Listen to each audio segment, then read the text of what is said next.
की सरकार थी, यह बहन मायावती जी की सरकार थी। दोनों ही सरकारों में बिजली की तारें कपड़ा सुखाने के लिए इस्तेमाल होती थी, बिजली नहीं आती थी। हिंदवी स्वराज का सपना और सोच और विचारधारा छत्रपति शिवाजी महाराज ने शुरू की थी। मुझे गर्व है कि मैं हिंदू हूं। आरएलडी और अखिलेश का अलायंस कितना खतरनाक है आप लोगों को? जब सारे इकट्ठे होकर नहीं रोक पाए तो अब दो और क्या रोक पाएंगे। उनको टोपी महत्वपूर्ण है, हमें रोटी महत्वपूर्ण है। राहुल गांधी कहते हैं कि नरेंद्र मोदी की सरकार डरा कर देश पे राज करना चाहती है। देश ने कांग्रेस को संकेत भेज दिया। अब कांग्रेस अपने दरवाजे और खिड़की दोनों बंद रखना चाहती है, तो उसमें मैं क्या करूं? आप देख रहे हैं ये देश है हमारा, अमीश देवगन के साथ। मैं उनका अभिनंदन करना चाहता हूं। हमारे बीच है केंद्रीय सूचना और प्रसारण मंत्री, खेल और युवा मामलों के मंत्री अनुराग ठाकुर। जोरदार तालियों से स्वागत करिए अनुराग ठाकुर का। भारतीय जनता युवा मोर्चा के राष्ट्रीय अध्यक्ष रहे, भारतीय जनता पार्टी के लगातार सांसद रहे लोकसभा से, हमीरपुर हिमाचल प्रदेश से। आपका स्वागत है अनुराग जी। अनुराग ठाकुर केंद्रीय मंत्री तो है ही, साथ में अपनी फिटनेस के लिए भी जाने जाते हैं। नमस्कार अनुराग जी।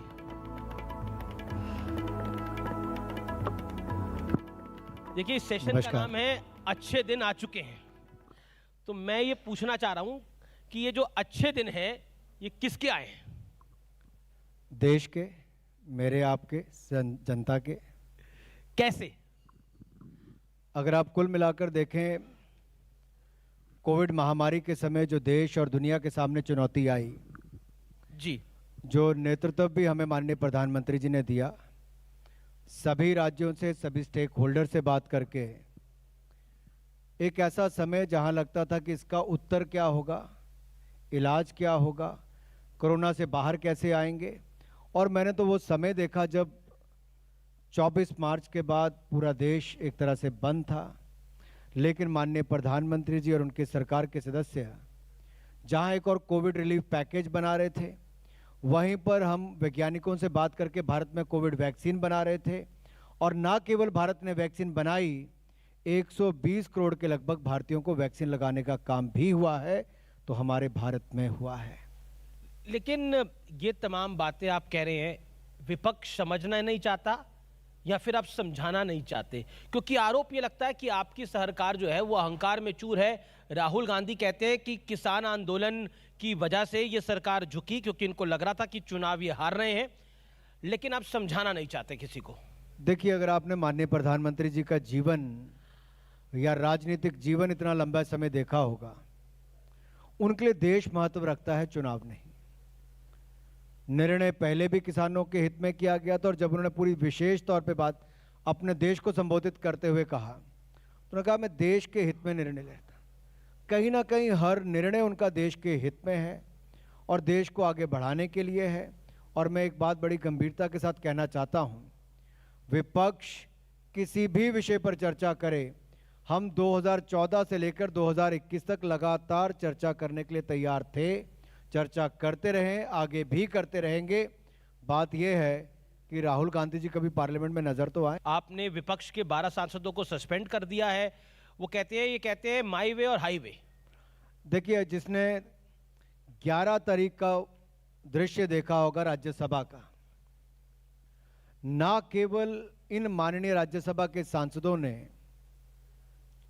सदन में हल्ला किया, चीना झपटी की, हाथापाई की, बल्कि देश को शर्मसार करने का काम किया। दुनिया के सबसे बड़े लोकतंत्र को आप मार्शल्स के साथ हाथापाई करेंगे, गले में उनके अपना दुपट्टा घुमाकर उनको खींचने का काम करेंगे, टेबल पे चढ़ के डांस करेंगे।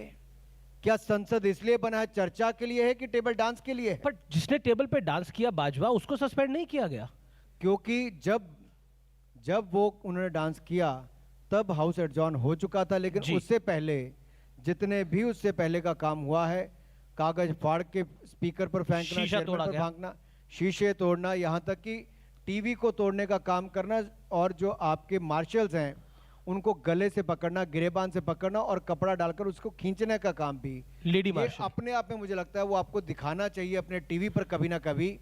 देश की जनता जाने कि आखिरकार कांग्रेस के सांसद और बाकी दलों के आज भी देश का निर्णय क्यों नहीं हजम कर पा रहे हैं। देश की जनता ने मोदी जी को देश का प्रधानमंत्री बनाकर भेजा है, पूर्ण बहुमत देकर भेजा है। चर्चा करें, चीर-फाड़ ना करें। क्योंकि आप सदन में काफी अरसे से हैं, काफी वर्षों से हैं, आपका अनुभव बड़ा है। लोकसभा में आप लगातार रहे, विपक्ष में भी रहे, सरकार में भी रहे। क्या आपको लगता है कि पार्लियामेंट डेमोक्रेसी का स्टेचर खासतौर पर सदन के अंदर निचले स्तर पर आया है, खासतौर पर पिछले 4-5 सालों के अंदर? देखिए, आपको विरोध करना है, हमारी नीतियों कार्यक्रमों से आप सहमत नहीं हैं, आप तर्क देकर धराशायी कर सकते हैं, जी, बदलाव करने के लिए मजबूर कर सकते हैं। लोकतंत्र की यही खासियत है कि आप अपने स्वतंत्र विचार रख सकते हैं और विपक्ष में रहकर भी, छोटा नंबर भी होगा तब भी आप सरकार को घेर सकते हैं। लेकिन अगर आपके पास तर्क खत्म हो जाए और सड़क से लेकर संसद तक आप केवल झूठ का प्रचार करें, उससे आपके बात नहीं चलेगी। महाराष्ट्र के सदन की देखिए, भाजपा के विधायकों को साल भर के लिए बाहर निकाल दिया। कोई हाउस में कुछ नहीं हुआ, चेंबर्स में कहते हैं कुछ हुआ जिसका कोई सबूत तक नहीं, उसके आधार पर 1 साल के लिए निकाल दिया गया। लेकिन जिन लोगों ने राज्यसभा में सदन को शर्मसार करने का काम किया देश को, जब उनके खिलाफ कार्रवाई हुई तो अब भी सदन नहीं चलने देते हैं। अब क्योंकि सदन की बात हो रही है तो शशि थरूर ने एक ट्वीट किया था महिला सांसदों के साथ एक सेल्फी, जिसमें उन्होंने संसद को आकर्षक जगह कहा था। कौन कहता है कि पार्लियामेंट इज नॉट अट्रैक्टिव? हालांकि उन्होंने बाद में माफी भी मांग ली। आपका क्या कहना है इस पर बतौर मंत्री? देखिए, आपके कुलीग्स, आपके सहयोगी सांसद, उनका आपको उतना ही मान सम्मान करना चाहिए। और पार्लियामेंट जहां पर प्रधानमंत्री जी पहले दिन आते हैं तो शीश झुकाकर वंदन करके, नमन करके आते हैं, और आप वहीं पर सदन और उसके सदस्यों के बारे में जो भी ट्वीट किया मैं नहीं जाना चाहता, लेकिन मैं ये जरूर बताना चाहता हूं कि कांग्रेस के लिए प्राथमिकता क्या है। जी, काश यही समय चर्चा पे लगाया होता, संवाद पे लगा होता तो कुछ और बात होती, लेकिन ध्यान शायद कहीं और है। अब मैं यूपी पे आता हूं क्योंकि आप यूपी के सह प्रभारी हैं और उत्तर प्रदेश आने वाले दिनों में बहुत महत्वपूर्ण है क्योंकि वहां पर चुनाव है। भारतीय जनता पार्टी पे आरोप लग रहा है कि आप गन्ना की बात नहीं करते, आप जिन्ना की बात करते हैं। आपने भी एक बयान दिया, आपने कहा अखिलेश दंगा करवाते हैं और आप दंगल। लेकिन उनका दावा है कि, अखिलेश का दावा है कि इस बार 400 सीटों से ज्यादा वो जीत रहे हैं और योगी आदित्यनाथ और नरेंद्र मोदी की ऐतिहासिक हार होने जा रही है उत्तर प्रदेश के अंदर। अखिलेश जी 4 वर्ष तो नजर नहीं आए, कहां थे? उनको टोपी महत्वपूर्ण है, हमें रोटी महत्वपूर्ण है। किस टोपी की वो बात कर रहे टोपी हैं की राजनीति करते हैं और हम लोग रोटी उपलब्ध करवाने के लिए काम करते हैं। और मैं याद करवाना चाहता हूं अखिलेश जी को, सपा के राज में दंगे होते थे, हमारे अब दंगल होते हैं, वो भी खेलों को बढ़ावा देने के लिए। उनके समय घर जलते थे, हमारे समय घाटों पर दिए जलते हैं। उस समय राम भक्तों पर गोलियां चलती थी, अब राम मंदिर का निर्माण, भव्य राम मंदिर का निर्माण कार्य शुरुआत करने का काम किया है। काशी विश्वनाथ काशी की जो कॉरिडोर है, अगर आप उसको देखेंगे, मैं तो बहुत वर्षों से वहां पर जाता रहा हूं। शायद ही अमीर जी मैंने और आपने अपने कभी जीवन में ये किया होगा। मैं 1991 में पहली बार फैजाबाद गया, 93-94 में दूसरी बार गया, और अब जब जाता हूं अयोध्या या फिर काशी तो देखने में लगता है कि सही मायने में शायद इसी पल का इंतजार ना केवल उत्तर प्रदेश को बल्कि देश की जनता को था, और वो जी। हमने करके दिया है। टोपी से बहुत दिक्कत है भारतीय जनता पार्टी वालों को, योगी जी को भी दिक्कत है, अनुराग जी को भी दिक्कत है, टोपी से बहुत दिक्कत है। ऐसा क्यों? टोपी देखिए, पसंद नहीं है? टोपी से भी थोड़ा आगे बढ़ जाते हैं। मैंने तो कहा उनको टोपी महत्वपूर्ण है, हमें रोटी महत्वपूर्ण है। हम गरीब के लिए काम करते। उनके समय जब दंगे होते थे तब ईज ऑफ डूइंग बिजनेस का भी स्थान उत्तर प्रदेश का 14वें या 17वें नंबर पर था। अब सुरक्षा का वातावरण बना है तो Uttar Pradesh ease of doing business में भी दूसरे नंबर पर है और अर्थव्यवस्था में भी उत्तर प्रदेश दूसरे नंबर पर आकर खड़ा हुआ है। इसका मतलब सुरक्षित उत्तर प्रदेश, संपन्न और समृद्ध उत्तर प्रदेश। सुरक्षा ही कहीं ना कहीं आपको उस मुकाम तक लेकर जाती है। व्यापारी पहले गोली खाते थे, अब गोली मारने वाले, उनको चिंता होती है मुख्तार अंसारी हो या अतीक अहमद हो, ये बड़े बड़े जो लोग थे जो अपनी बंदूकों के काफिले को लेकर चलते थे, उनके खिलाफ भी कड़ी कार्रवाई करने का दम रखा तो योगी आदित्यनाथ ने रखा है। आप और यही नहीं, मेरा एक अगला ऐसे 25 माफियों के खिलाफ, लेकिन अनुराग ऐसे जी, 25 माफियों के 11 अरब की संपत्ति भी जब्त की, 22,000 से ज्यादा ऐसे लोगों के खिलाफ कार्रवाई की। और दंगइयों को मैं इसलिए कहना चाहता हूं कि करेना का आप याद कीजिए जी, पलायन वहां से करने पर मजबूर करना पड़ता था। मैं वही कह रहा हूं, आप रोटी की बात कर रहे हैं लेकिन आप कैराना की भी बात करते हैं। अमित शाह ने भी जाके, गृह मंत्री जी ने भी कैराना की बात करी, योगी आदित्यनाथ जिन्ना की बात करते हैं, डिप्टी सीएम केशव मौर्य कहते हैं देखिए काशी में भव्य मंदिर बन रहा है, रामलला का भव्य मंदिर बन रहा है, अब मथुरा की बारी है। फिर जवाब में सपा के सांसद शफीकुर रहमान बर्क अगर कहते हैं कि मुसलमानों को डराने की कोशिश हो रही है, किसानों की तरह मुसलमान को भी सड़क पे उत्तर प्रदेश में निकल के आना पड़ेगा अगर इसी तरह का ये खेल चलेगा तो फिर आप पे आरोप लगता है कि आप पोलराइज कर रहे हैं। देखिए, पहली बात मैं कहूं कि मोदी सरकार या योगी सरकार जी, सबका साथ, सबका विकास, सबका विश्वास, पर ये बयान, और सबका प्रयास, इसके साथ ही आगे बढ़ी है। आप पिछले 7 वर्ष के उदाहरण उठाकर देखिए, उज्ज्वला गैस योजना हो, प्रधानमंत्री आवास योजना हो, रसोई गैस का सिलेंडर हो, शौचालय की बात हो, जनधन खाते हो, सबसे ज्यादा लाभ किसी को मिला है तो मेरे मुसलमान भाई और बहनों को मिला है। कांग्रेस इनके नाम पर राजनीति करती रही है। हमने कभी ये नहीं कहा कि इसको मत दो, उसको दो, इसको दो, उसको मत दो। हमने सबके लिए योजना लेकर आए और मोदी सरकार जब गुजरात में थी तब भी, केंद्र में है तब भी, और योगी सरकार ने इस केंद्र की योजनाओं को धरातल पर लागू किया है। अखिलेश जी की सरकार थी तब ये केंद्र की योजनाओं को धरातल पर लागू करने में पीछे रह जाती थी। मैं बयानबाजी की बात कर रहा हूं। बयानबाजी जो होती है, जो स्टेटमेंट होती है, दैट पोलराइज। क्या आपको लगता नहीं है केशव मौर्य की जो स्टेटमेंट थी ये एक पोलराइजिंग स्टेटमेंट है, जिसके अंदर रैंडमली उन्होंने सुबह ट्वीट कर दिया और कहा कि देखिए रामलला का भव्य मंदिर बन रहा है अयोध्या में, काशी में भी भव्य मंदिर बन रहा है, अब मथुरा की बारी है। तो ये चिढ़ाने की कोशिश है, ये सपा सांसद का आरोप है। सबसे बड़ा दुर्भाग्य तो ये है जी कि अमीर जी, आप जैसे मेरे मित्रों को ये नजर नहीं आता कि अखिलेश यादव जी हो, बहन मायावती जी हो, या फिर राहुल जी तो अब नजर नहीं आते, शायद प्रियंका जी यूपी जा रही हैं, जी जी, वो कहीं कहीं नजर आती हैं। तो ये सब लोग प्रयास करते हैं कि मुस्लिम वोट के लिए उस तरह से करें, तुष्टिकरण की राजनीति करने का काम करते हैं। हमने वो नहीं किया है। हम तो सबका साथ, सबका विकास की ही बात कर रहे हैं। कहां पे रोक लगाई है? किसी एक योजना में आप ये नहीं कह सकते कि हमने इस व्यक्ति के लिए किया है।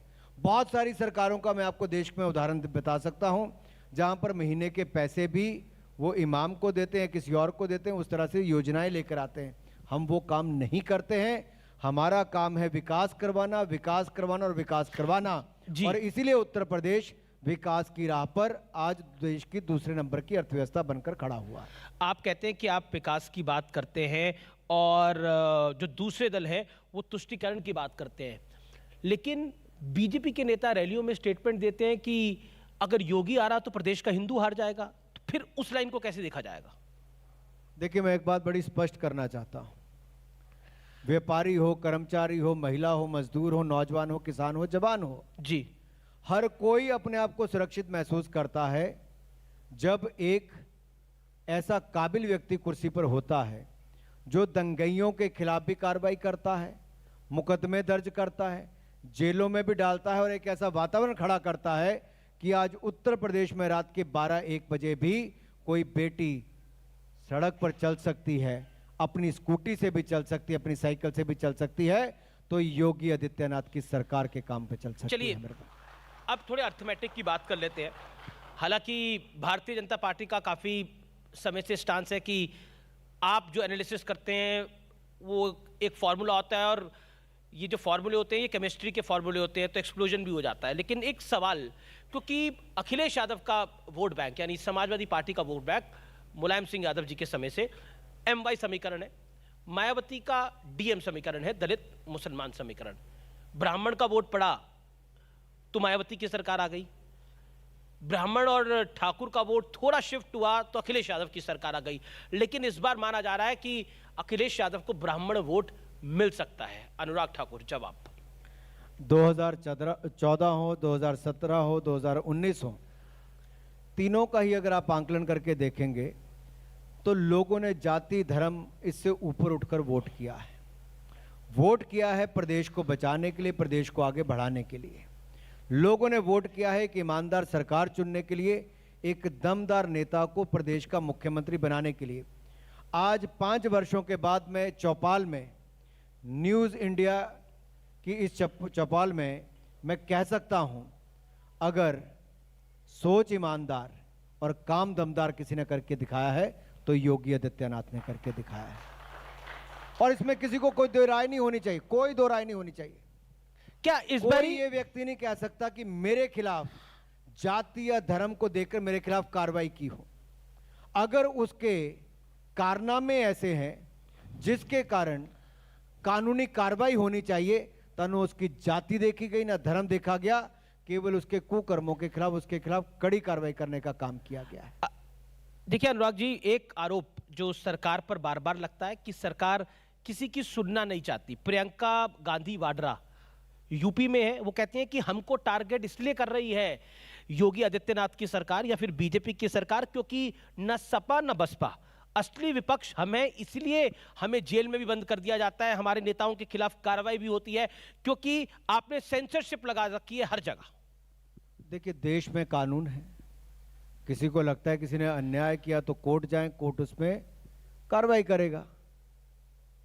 लेकिन अगर आप समाज को तोड़ने का काम करते तो वहां पर भी कानूनी कार्रवाई की जाती है। यह अधिकार नहीं है विपक्ष में कि आप समाज को तोड़ेंगे, प्रदेश में ऐसा वातावरण करेंगे कि जैसे अखिलेश जी की सरकार में 300 दंगे हुए, हर तीसरे दिन दंगा होता था। हम वैसा वातावरण उत्तर प्रदेश में नहीं चाहते हैं, इसीलिए कठोर कार्रवाई भी की। असली विपक्ष किसको मानते हैं, अखिलेश यादव को या फिर प्रियंका गांधी वाड्रा करिए वो विपक्ष है असली? देखिए, हमारे लिए तो जितने विपक्षी दल है सारे विपक्ष हैं, अब भी विपक्ष हैं, और 2022 के यूपी चुनाव के बाद भी वो विपक्ष में ही रहने वाले। मुकाबला किससे है, अखिलेश से या प्रियंका वाड्रा से या मायावती से? तय करना है जी, ये जनता को तय करना है कि किसको विपक्ष में लाकर बिठाना है, किसको सत्ता पक्ष में लाकर बिठाना है। लेकिन इतना मैं जरूर कहूंगा, अखिलेश जी की सरकार थी, यह बहन मायावती जी की सरकार थी, दोनों ही सरकारों में बिजली की तारें कपड़ा सुखाने के लिए इस्तेमाल होती थी, बिजली नहीं आती थी। योगी सरकार आई है तो बिजली आने का काम भी हुआ है, 24 घंटे बिजली देने का काम भी किया है, और लोग बदलाव देख रहे हैं।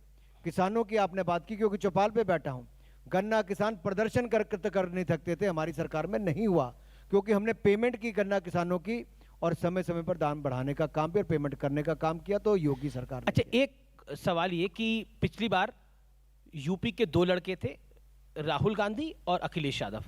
इस बार यूपी के एक और लड़का आ गया है, राहुल गांधी हालांकि साथ नहीं है अखिलेश के, वो है जयंत चौधरी।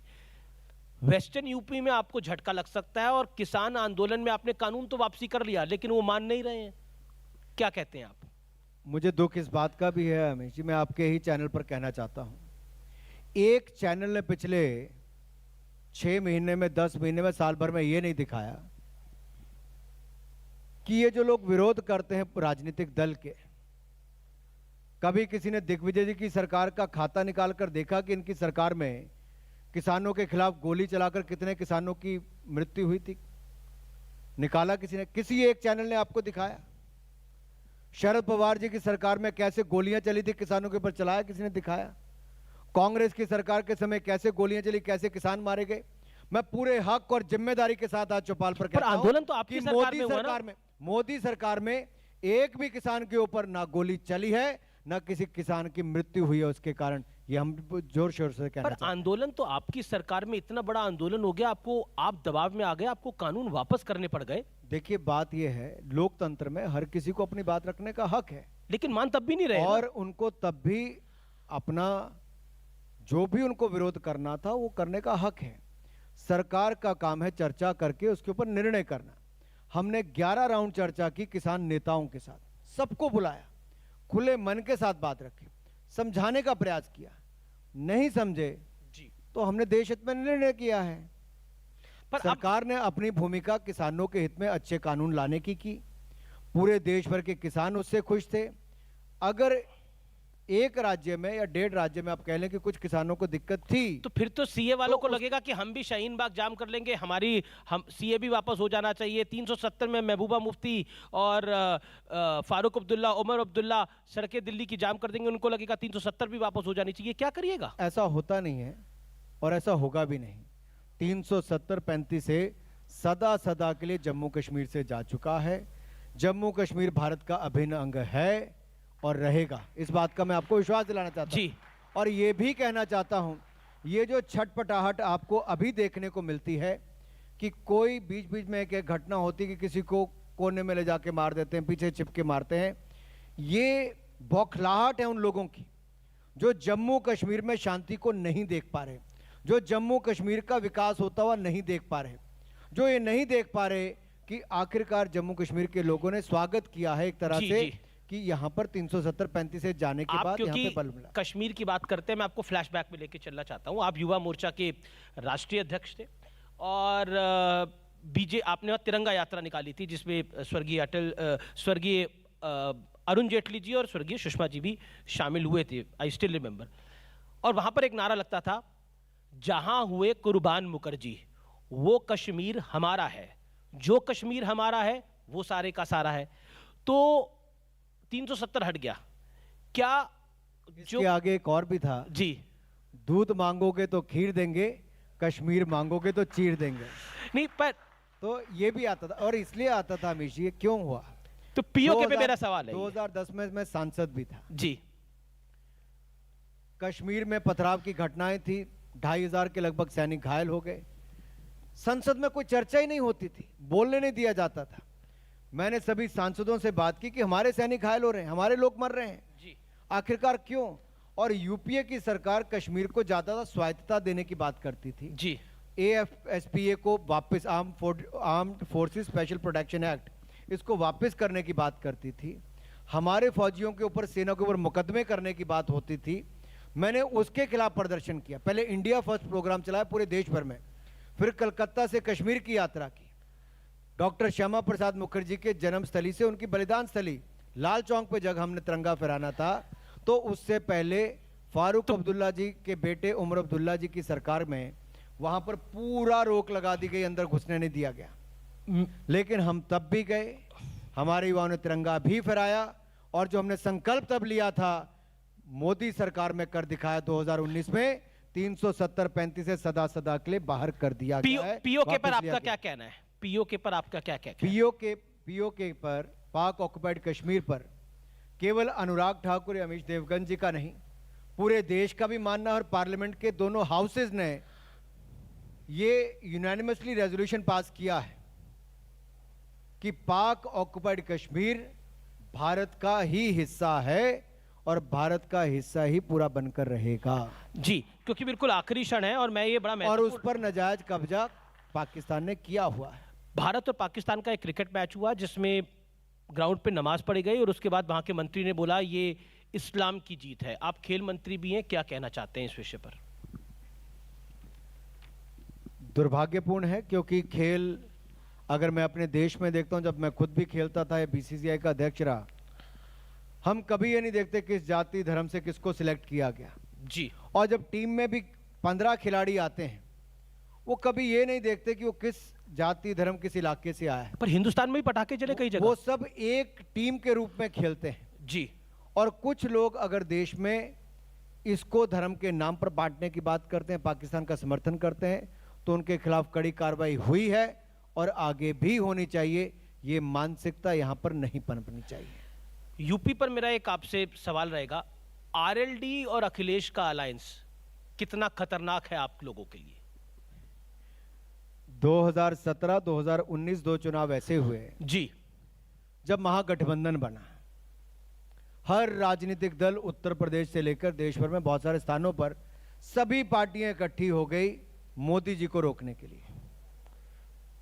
जब सारी पर यहाँ तो कहते हैं जाट मुसलमान एक हो जाएगा तो साफ हो जाएगी भाजपा। जब सारे इकट्ठे होकर नहीं रोक पाए जी तो पिछली बार भी मुलायम जी कहते थे, मुलायम जी की भाषा है जी, अखिलेश जी कहते थे कि यूपी के दो लौंडे, जब वो तब नहीं रोक पाए तो अब दो और क्या रोक पाएंगे। क्योंकि काम किया है हम लोगों ने, मैं इसलिए कहना चाहता हूं काम किया है, किसी का किसी के साथ आने से फर्क नहीं पड़ता। क्या आप कहते हो जाट मुसलमान, नहीं पर फर्क आपको पड़ता ऐसा है। मैं क्यों इतिहास में आपको अगर लेके जाऊं, नारा था मिले मुलायम काशी राम, हवा में उड़ गए जय श्री राम। याद होगा आपको उस चुनाव के अंदर जब मुलायम सिंह यादव और काशी राम का गठबंधन हुआ था। तो इम्पैक्ट तो पड़ता है और बीजेपी भी समझ रही है इस बात को। मैं आपको बड़ा स्पष्ट कर दूं, जी आप पश्चिम उत्तर प्रदेश के, पिछली बार भी आप लोगों ने कहा था जी कि पहले चरण में चुनाव हो रहा है, बीजेपी को हार होगी, ये होगा वो होगा, और पहला फेस होने के बाद भी जब नतीजे आने शुरू हुए तो सब लोग धराशायी हुए, क्योंकि भारतीय जनता पार्टी ही वहां पर जीती थी और अगली बार भी भारतीय जनता पार्टी ही पश्चिम उत्तर प्रदेश से लेकर पूरे उत्तर प्रदेश में जीतेगी, क्योंकि जनता ने ईमानदारी के साथ काम करते योगी आदित्यनाथ जी को देखा है।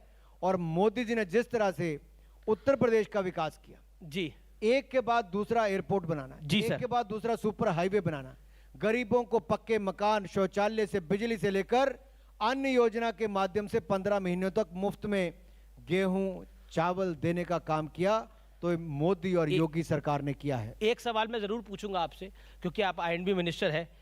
एक आप लोगों पे आरोप लगता है आप सेंसरशिप बड़ी लगा देते हैं, दूसरा आप पे आरोप लगाता है विपक्ष, दूसरा टीआरपी कब आ रही है? पहली बात तो सेंसरशिप, आप देखिए 4 महीने तो मुझे मंत्री बने हो गए, जी जी, कोई एक चैनल नहीं कह सकता कि कभी किसी को मेरा फोन भी गया हो। रोकना तो दूर की बात है, विपक्ष पर बड़ा आरोप लगाता है। देखिए विपक्ष ने जो स्वयं इमरजेंसी का काल लाया हो, जी, जिनके समय इमरजेंसी आई हो, मीडिया की स्वतंत्रता को खत्म कर दिया गया हो, वो ऐसा ही सोचेंगे जी, और जिनके समय 84 के दंगे हुए हो वो ऐसा ही सोचेंगे। लेकिन मैं बड़ी गंभीरता और ईमानदारी के साथ कहना चाहता हूं, 2014 से 21 का कालखंड में एक भी उदाहरण ऐसा नहीं होगा जहां मीडिया को कहीं रोकने की बात की हो, क्योंकि हम स्वयं कहते रहे हैं कि इस देश में फ्री स्पीच, इसके हम पक्षधर रहे हैं वर्षों वर्षों तक। तो इमरजेंसी के खिलाफ हमने लड़ाई लड़ी है, मैं तो छोटा सा था, 1 साल का था, लेकिन हमारी पार्टी के जितने बड़े नेता हैं सबने उसके खिलाफ लड़ाई लड़ी। टीआरपी पर क्या कहना चाहते हैं आप? टीआरपी के ऊपर मुझे लगता है आपकी इंडस्ट्री के लोगों ने ही बड़ी देखा कि जर्नल एंटरटेनमेंट चैनल जो है उनकी टीआरपी तो आती है अभी भी। जी, मैं न्यूज चैनल्स की बात बार कर रहा हूं। रेटिंग की आप जी बात जी करें, जी, न्यूज चैनल के बारे में जो हुआ वो आप सबके सामने है। आप सब ने, आपकी ही जो बॉडी बनी है उसमें सीईओ भी आपने चेंज किया, एक बार नहीं दूसरी बार चेंज कर दिया। अब कुछ रिपोर्ट जो एक कमेटी बनी थी उसने दी है, 30 नवंबर तक आपने जवाब देने थे, आपने वो भी दे दिए हैं। अब हमारा प्रयास इसमें है कि जल्द से जल्द उसकी जो रिकमेंडेशन है उनको लागू करके आपकी मंथली बार रेटिंग्स जल्दी आनी शुरू हो जाएं जी, ताकि उससे चैनल वालों को राहत भी मिल सके और देश को भी पता चल सके। बहुत बहुत शुक्रिया आपका हमारे साथ जुड़ने के लिए। लेकिन आप खेल मंत्री भी हैं, तो सोशल मीडिया पे जब मैंने लिखा कि मैं अनुराग ठाकुर के साथ आज एक साक्षात्कार करने जा रहा हूं, तो उन्होंने बोला कि अनुराग जी तो खेलते भी बहुत अच्छा है। तो अब हमारे पास ना वॉलीबॉल है ना बास्केटबॉल है, तो कभी और किसी दिन आपसे उस पर भी बात करेंगे। जरूर करेंगे, लेकिन इतना जरूर कहूंगा, खेलने का मौका आपको कितना मिलता नहीं मिलता, लेकिन फिटनेस का डोज आधा घंटा रोज, इसको एक नियम बना लें ताकि आधा घंटा अपने लिए जरूर निकालें। आप शारीरिक मानसिक तौर पर स्वस्थ रहेंगे तो आपको और ताकत काम तो करने देश की के युवाओं को कुछ प्रेरणा देने के लिए करना चाहेंगे आप अभी?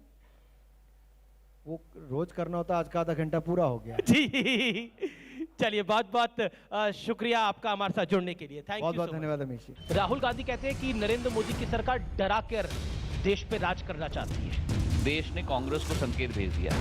अब कांग्रेस अपने दरवाजे और खिड़की दोनों बंद रखना चाहती है, तो उसमें मैं क्या करूं?